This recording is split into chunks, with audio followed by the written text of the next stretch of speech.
मिट्टी में जीवन होता है, किस तरीके से मिट्टी का ये जीवन बरकरार रखने के प्रयास किए जाने चाहिए, क्या कुछ किया जा सकता है, इस पर हम जाने माने कृषि वैज्ञानिक विनोद कुमार सचान जी से बात करेंगे। उनका अनोखा मॉडल है और ये किसानों के लिए वरदान साबित हो रहा है।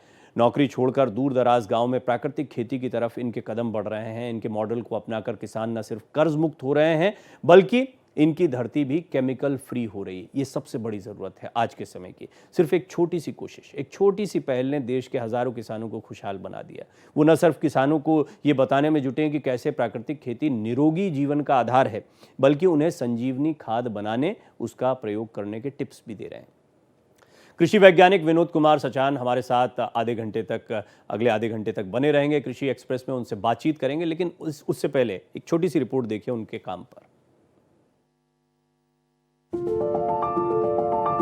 प्राकृतिक खेती की ओर बढ़ते कदम। तो जो ऊपर आ गए हैं उनको तो मैंने पिक कर लिया।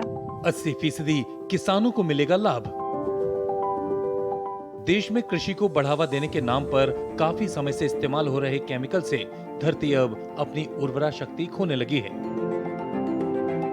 अब प्राकृतिक खेती एक बड़ा विकल्प बनकर उभर रही है। को अलग रूप में मैं तभी देख पाऊंगा जब गाय को मां माना जाएगा। गाय प्राकृतिक खेती से सबसे ज्यादा देश के 80% छोटे किसानों को लाभ होगा। धरती माता की सामर्थ्य बढ़ जाएगी और सब कुछ अपने आप होने लगेगा।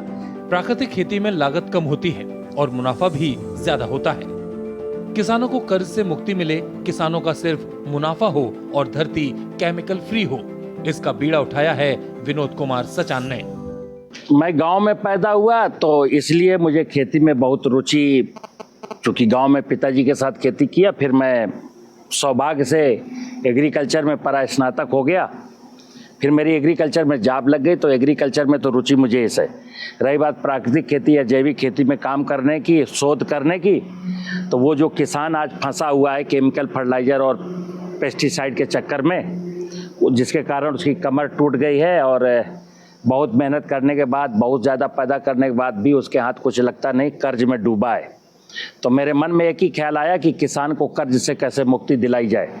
खेती की जमीन में ह्यूमस की मात्रा कम है, धरती का जल स्तर कम हो गया है, जंगलों की कमी है, तितलियां, मधुमक्खियां और अन्य कीट खत्म हो रहे हैं। केचुआ नहीं, मेढक नहीं, तो अच्छी खेती की उम्मीद भी ना के बराबर है। सॉइल में मैंने डाला अगर ये जीवामृत, तो सॉइल बोर्न डिजीज को तो मैंने वहां कंट्रोल कर दिया। कृषि वैज्ञानिक विनोद कुमार सचान की नई मॉडलिंग तकनीक को अपनाना एकमात्र विकल्प बनता जा रहा है। जिस जमीन में हम खेती करते हैं इसमें ह्यूमस की मात्रा 1% से अधिक होनी चाहिए, लेकिन आज गिर करके 0.3 रह गई है। हमारे देश की भूमियों में वाटर लेवल जो है 30, 40, 50 फुट पर होना चाहिए, जो 150, 200, 250, 500 फुट तक पहुंच गया है। धरती के ऊपर जो है 25-30% एरिया में वृक्षों से ढका होना चाहिए, यानी जंगल होना चाहिए, जो 0.7% बचा है। पानी 5% एरिया में सरफेस वाटर होना चाहिए, जो 0.7% में बचा है। चिड़िया नहीं, तितली नहीं, मधुमक्खी नहीं, केचुआ नहीं, मेढक नहीं, यानी लगभग हमने आधुनिक कृषि तकनीकों को अपना करके लगभग बायोडाइवर्सिटी को नष्ट कर दिया है। भूमि के प्राकृतिक स्वरूप में भी बदलाव हो रहे हैं, जो किसानों के लिए काफी नुकसानदायक है। बनता है और जीवामृत जो है 72 घंटे बनता है। रासायनिक कीटनाशकों के प्रयोग से जल प्रदूषण, वायु प्रदूषण दिन प्रतिदिन बढ़ रहा है।